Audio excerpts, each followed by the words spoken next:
بسم اللہ الرحمن الرحیم۔ کسی کو مصیبت میں دیکھنے کے وقت کی دعا۔ امیر المومنین حضرت عمر بن خطاب رضی اللہ تعالیٰ عنہ اور حضرت ابو ہریرہ رضی اللہ تعالیٰ عنہ سے روایت ہے کہ رسول اللہ صلی اللہ علیہ وسلم نے فرمایا، جس آدمی کی نظر کسی مبتلا مصیبت اور دکھی پر پڑے اور وہ یہ کہے، الحمدللہ الذی عافانی مما ابتلاک بہ وفضلنی علی کثیر ممن خلق تفضیلا،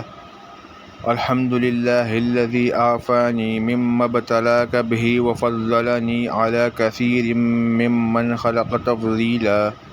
ترجمہ: حمد اس کے لیے جس نے مجھے عافیت دی اور محفوظ رکھا اس بلا اور مصیبت سے جس میں تجھ کو مبتلا کیا گیا، اور اپنی بہت سی مخلوق پر اس نے مجھے فضیلت بخشی، تو وہ اس بلا اور مصیبت سے محفوظ رہے گا، خواہ وہ کوئی بھی مصیبت ہو۔